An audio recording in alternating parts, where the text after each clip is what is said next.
to the Getting Past the Premium podcast, where we focus on breaking down risk management problems bit by bit until we find a solution. Here are your hosts, Elliot, Bassett, and Ryan, Brott. Welcome, everybody, to the inaugural episode of Getting Past the Premium podcast. We're here with Elliot, Bassett. I'm Ryan, Brott. And just to give a little background on who we are, what we do, I'm the COO, sales manager, partner at EllaBrockNorris. And Ryan, you are? I am co-founder and director of EllaBrockNorris Wealth Strategies. It's an RIA under the EllaBrockNorris brand. Yep. And who is EllaBrockNorris, right? I think that's important context we should give to everybody because, as we talked before, we're in the trenches every day doing this and experiencing the things that we want to discuss in this podcast. So for 115 years. That's right. It's our 115th year anniversary starting a podcast. Not many people could probably say that, right? Right. So EllaBrockNorris is a risk management advisory firm. So we help clients identify risk and build plans to better manage that risk. That could include, insurance products. So we have an independent insurance agency. That could include financial services, 401k work, everything that we do on the wealth strategy side, through 8 other what we call impact areas of risk, right? And so we're constantly working to advise our clients in those areas, deepen relationships, help solve problems, right? Exactly. And we didn't just get here overnight, right? We've spent probably the better part of 5 or 6 years now developing this type of a model. And there's a lot of reasons for that we'll kind of get into in the podcast, but just kind of say that because our evolution to get here, and we have a long ways to go. We certainly don't have it all figured out. But we've experienced a lot of the pain, the problems, and found some of the solutions to some of these things that we feel like the industry as a whole deals with on a regular basis, right? So that's the discussion. That's it. And we're going to be have guest speakers on, focus in kind of all the capacities of the risk management industry. Yep. Not just P&C insurance or anything like that. It's everything that a client needs from a risk management perspective. Yeah, which is much broader than what you might think of depending on your purview of how you define risk management. Absolutely. And we do have also with us on the podcast, we have Big Al, who you can't see. Yep. Behind the scenes, he's the magical editor making all of this stuff happen. Big guy. And the big guy. And we have our cocktail of the day. That's what do we right. have today, Ryan? Today it is straight Woodford Reserve on ice. Nothing better, right? Nah, I figured, let's kick it off with just the tried and true. Keep it simple. Yep. Keep it simple. But, in future, future episodes, we might be testing out a new recipe on a cocktail or something like that. So try to have a little fun with it. Yeah. We don't want to be serious all the time. So, No. So, Elliot, I think it would be helpful to provide a little bit more context just around your day-to-day role. What the traditional insurance agency has been around for 115 years, but talk to us a little bit about what you're doing and how you're doing it on a day-to-day basis. Yeah, so most of my time is spent either on the operations side, so overseeing how we deliver our client experience. That could be, we kind of call it our client retention team, service team, many different names for that. But we have direct managers in each of those areas, but I work with them to develop that client experience, as well as then how are we bringing new clients into the firm. So our sales side, our sales process, working with what we call risk advisors, but producers, salespeople, whatever the term is. And then trying to think about the future. Where do we need to go? Where's this industry going? What do our clients want? What are they going to expect in the future? And so that's where a lot of my time ends up getting spent, on a daily basis. What about you? Nice. Yeah. So day to day, I'm obviously running all of the operations, mainly client-facing stuff in the registered investment advisory firm, as well as helping facilitate sales processes, sales training to not only the team on the RIA side, but also on the insurance agency side. And then obviously working with you and the rest of the leaders inside EllaBrock for, new product design, new process design, things like that, trying to continue to evolve the way that we need to. Yeah. So. Absolutely. And, through all of those experiences and, what we're working on day to day, as well as how we've evolved things, was kind of the reason why we had talked about starting this podcast, right? Or the purpose of the podcast, in that there are a lot of things we've experienced, as I mentioned, that we feel like other agencies, companies have experienced, are experiencing, and we want to start a conversation around it. Yeah. Right? Collaborate, discuss what's working, what we need to be thinking about. We do. We feel like we're not alone out there when we're completely rowing against the grain. We feel like we're rowing against the grain. In a lot of regards, for sure. We're not... we're not very strong rowers some days. Well, it feels like the current is stronger than, our ability to row most days. But we've also been able to look back over the course of the few years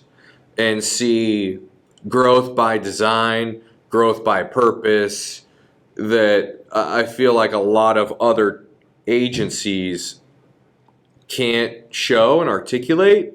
It's, and we're rowing hard against the typical, let's see how many products we can sell, let's try to grow as fast as we can, and then try to get gobbled up by some private equity firm or larger agency. Yeah. Well, and that's happening a lot right now. There's a lot of M&A, and I know there's a lot of big numbers being thrown out there, but sometimes I wonder or think, is that also is a contributing factor to that agencies aren't sure how they're going to continue to perpetuate and continue to compete and have the resources and all of that, Yep. And so we're planning to kind of continue that conversation, have guest speakers on that'll be talking about the different, innovations in the industry, the different ways that we can improve how we deliver our client experience, so on and so forth, to help everybody that's out there dealing with the same stuff we're dealing with, right? Exactly. But, one other thing to note, I feel like, is we're some people on a mission, with purpose. The leadership group throughout EllaBrockNorris, the more traditional insurance agencies, are really young. Yeah. And we feel like there's a lot to prove and a lot to bring to, a lot more value to bring to the client, frankly. Absolutely. I think that's the biggest thing. And we can maybe talk through some of those things that we've seen that we feel like others are experiencing. But I think it all comes down to continuing to find ways to bring value to the client. And that's going to go beyond just selling an insurance product, That's the impetus for the name. Get past the premium, right? Exactly. So let's maybe talk through some of those things that we've experienced that, over the course of trying to evolve our business, what some of those things have been. What, in your mind, what comes to mind when we think about, some of those things that we've battled or have overcome? Yeah, wow. So how much time do you have, Elliot? Yeah, I got to get out of here in a couple hours, so. That's a hard question from 100,000-foot view, but because at least I feel like I'm somewhat of an outsider. Well, that's true. Well, yeah, in multiple ways, right? But looking at the more traditional insurance agency type approach, it's fairly archaic, if you will. Yeah. And in a lot of regards. In a lot of regards. So we've struggled fairly significantly. We've had success too, but we've struggled a lot with how do we continue to evolve our value proposition to the client internally, right? With how handcuffed we are with the carriers and the guys that are really controlling how insurance is delivered today. Not only that, but then, client expectations. Because let's face it, like they haven't had some revolutionary way of somebody coming out and sitting down in front of them talking about risk either. Totally. So we're kind of battling this multiple problems from the insurance carriers all the way to the clients and what they expect, with us in the middle trying to understand how can we deepen the relationships, how can we bring more value, how can we look at risk management on a more holistic level and different from anybody else who's doing it in the industry today. Absolutely. And there's a lot in there too to kind of add on that from a different perspective, but de-risking our companies too, right? Yeah. I mean, if we are relying on an insurance company to pay us a commission that is our revenue, there's a big risk there. We're not in control of that insurance company's decisions at all. They could lose money over a few years and say, we're going to decrease commissions from 15 to 10%. That's happened. Yeah. Nationwide's done that, And so that's a big risk. And I think but that also is an opportunity, because it's an opportunity to change the way that we operate with those insurance carriers and put us in the driver's seat. Yeah. Take more control over how we're working with those clients. Yeah, it's true. I mean, one of the things that comes to mind when you say that I think will be a fruitful topic in the future on the podcast as well is it's somewhat risky for us as a company, right? What we're doing is we're still trying to rely on kind of the old model for revenue because we're handcuffed from a regulatory perspective, but double down and deeply invest into the relationship and other areas of risk management that we may not get paid in, but need to facilitate because it's a right thing to do for the client. Absolutely. I mean, I think looking back over the last 3 to 5 years, that's a significant hurdle that we come in and face every day is how do we continue to leverage the old model to get us to the point where we're just completely on our own and can truly deliver risk management strategies, with no strings attached. Yeah, and interestingly enough on that, the hardest, because we've talked about this, the hardest piece of that is probably with current clients versus new prospective clients that haven't been introduced to us, because our clients are used to working with us in a certain way, may or may not know what we're being compensated to work on their behalf. Yeah. And, if we have to go in and change that model, it can be a tough thing to overcome. You would think it'd be the opposite of that because we have a relationship. They trust us in an area. Yeah. But sometimes it's harder to shift that mentality with a current client. So it's a lot of the things that we've had to deal with, right? And the industry is going to have to deal with a shift like this. Yeah. Yeah, I mean, we battle everyone else not changing. Yeah. Right? We battle every other insurance agency just wanting to be an agency and go out and sell the next product. Because when our sales team's out there knocking on doors or banging down the phone or talking to, prospective prospects, they get treated like every other insurance agent in the way that they've operated for the last 115 years. Don't understand. Of course they don't. We haven't talked to them yet about how we're different, how we look at things different, and how they should entertain a conversation with us. So it is tricky all the way around the conversation. Oh, absolutely. And I think a lot of, in our industry, there is a lot of new, you mentioned us being young, we have a young leadership team, but I think there is a turnover in leadership and agencies across the country, right? And I think that sometimes it's what you don't know what you don't know. This company's been successful. We've gotten to this point on a certain model. You might, we don't really like how the model is. We don't like carriers paying us commission, but it's the way it's always been. We don't really know a different a model out there. And so, again, not to be redundant, but that's a lot of the things that we feel like we can be discussing on this show and bringing on people to learn from that can help us look at that in a different light. Yeah. Yeah, I agree with that. And you touched on an important thing there at the end about collaboration with other people in the industry. We have a much different mindset than probably most people, just because we have built out our value proposition from a risk management standpoint to go very deep. So we don't view who you would envision our typical competitors to really be competitors. We really want to collaborate with them and try to figure out how to propel this industry into something that we know can be better than what it is today.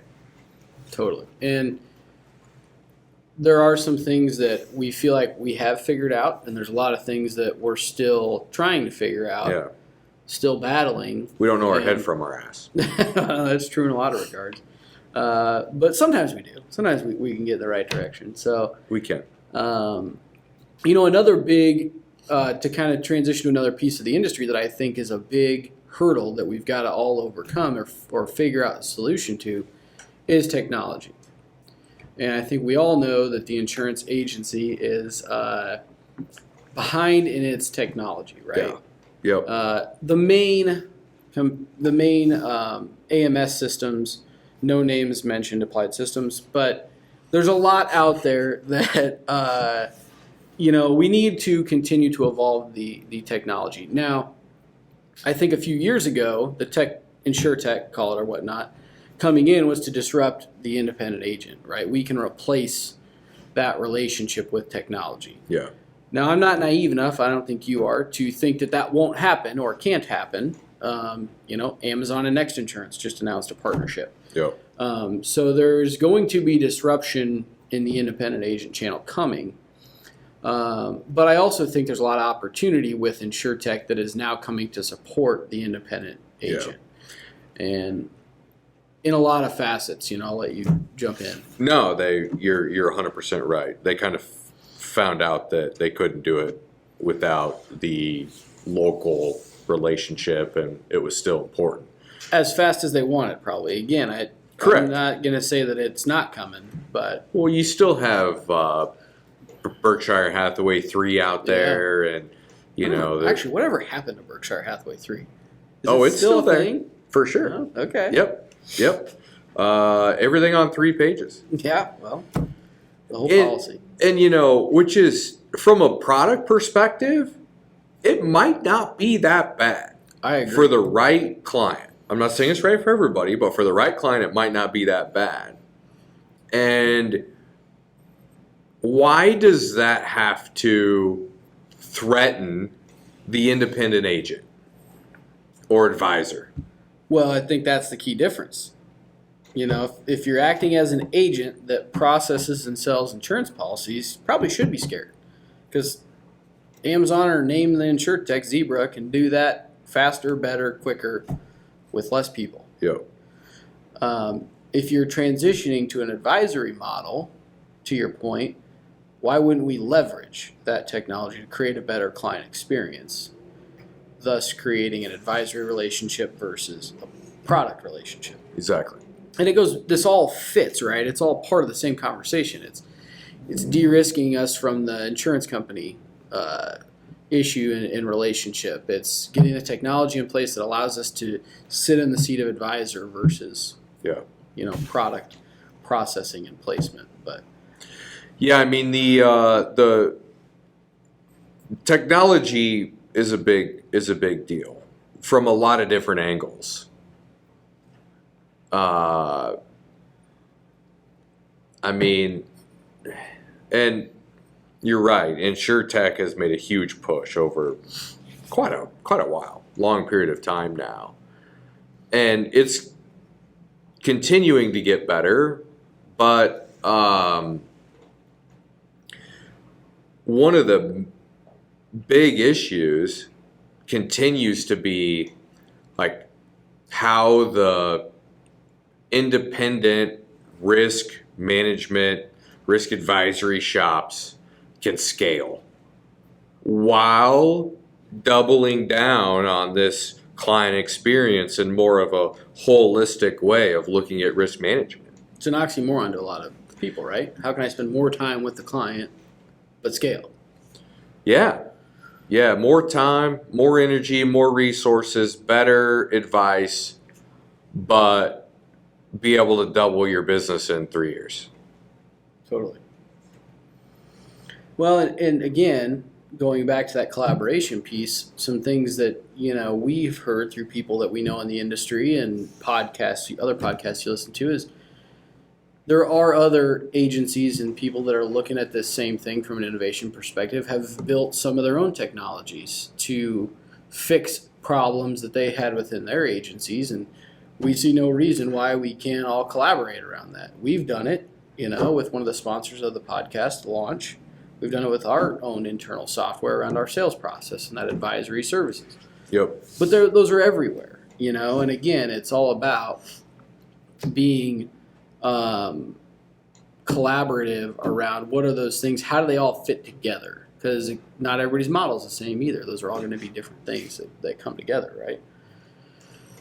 Yeah, I mean, and I think that's an interesting topic and something that we're going to love to learn more about as we continue to bring on guests and get this podcast up and running is, what is the current model? How is it structured?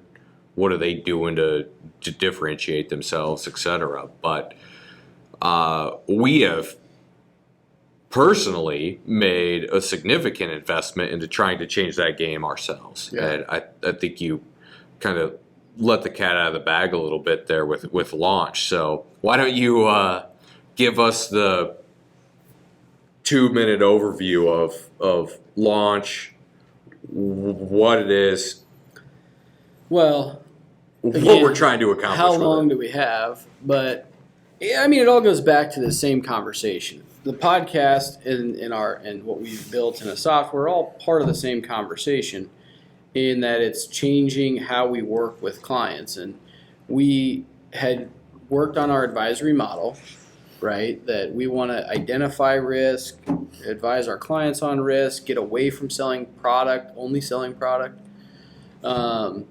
And trying to piece together technologies to do that, to help us walk through that process, just became too much, too big. It was too many hurdles to overcome for a producer to walk through that process, right? We were using SharePoint, we were using our AMS, we were using all this different stuff that we were trying to cobble together to create a client experience. Yep. And it just wasn't coming together. Yep.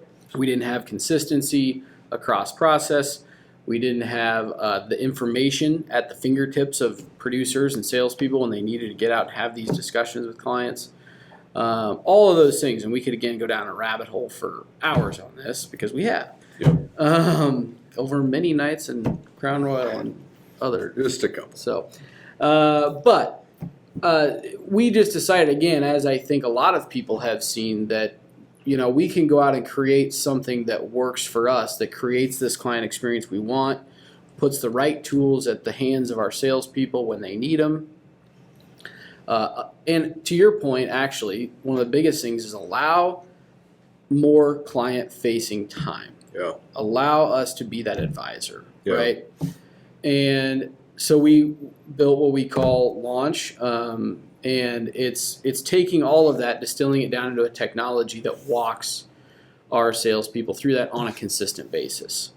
We are collaborating with other agencies on it, so there are other folks that we're working with to kind of build that out again from that collaborative environment. That's the whole reason why we're talking about it today, is just that it's a collaborative environment around the technology, because we don't have all the answers, right?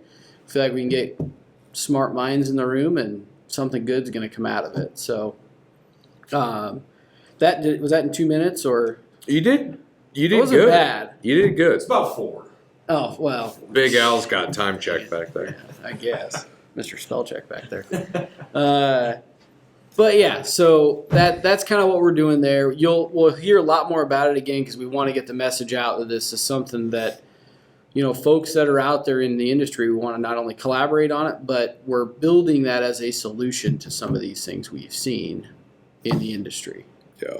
We got to become that advisor. Yeah, we do, and there's really not many tools out there that helps independent agents who have done a great job at facilitating product placement for their clients, that is going to help them transition to an advisory level risk management shop and get them to scale the way that they need to scale to survive. Totally. There's tons of CRMs out there anymore. There's a ton of CRMs. There's a ton of AMS systems. There's a ton of, marketing systems that you can integrate with some of those that, do a decent job. We're seeing there's a couple end user products out there, right, where they're kind of integrating with the actual insured. Yep. But there's not a lot of resources that are aimed at the risk advisor to get in front of their client and give them the ability to deepen the relationship, bring more value to the client without having to completely change who they are. Totally. Absolutely. And so that's what we feel like we have solved with launch. And we look forward to continue to just explore that software, explore what we're doing, how it can help other agencies, and go from there. Totally. Well, I think it's just, this isn't necessarily meant to be a shameless, big time shameless. This one, we're going on 6 minutes, Big Al? Plug for launch, but they go hand in hand, because the conversations that we had stemming from the problems that we faced, or the reason we're launching this podcast, is also the reason why we built Launch. And they go hand in hand. But again, the podcast is certainly going to be that avenue to drive the collaborative conversations around these problems, these solutions that we see and we feel like we can drive a conversation around. So I think with that, that's pretty much our first episode. I think we covered a lot of ground. I think we just did it. The inaugural. It probably wasn't that great, but we'll get better. Let us know in the comments. Let us. We will. And so I think we'll be looking to put out these episodes every couple weeks. And again, having some guest speakers on. If you have anybody that you think we should bring on and discuss some of these topics, if you'd like to be on the show, please let us know, because we want to be bringing valuable conversations and content to our folks. Absolutely. And get out there and share it. Risk management is super important. It's kind of the foundation of the pyramid on anything monetary in our lives, right? And it's got to be done the right way. And we truly feel like over the last a really long time, it really hasn't been done the right way. And we're starving to try to be the leaders in changing that. So share it, find other like-minded people like us, and let's have a conversation and see if we can't continue to drive this industry to a place that is being built by design and bringing a ton of value to our clients. Definitely. It reminds me of our quote, that one of my favorite quotes, and that we use all the time internally here, but from Steve Jobs: good companies learn what their customers need and meet those needs, but great companies change the way their clients think. Yep. And I think if we take that mentality, I think we can do a lot of good in the industry. And I think we can be really successful. So with that, we'll sign off. All right. See you next time.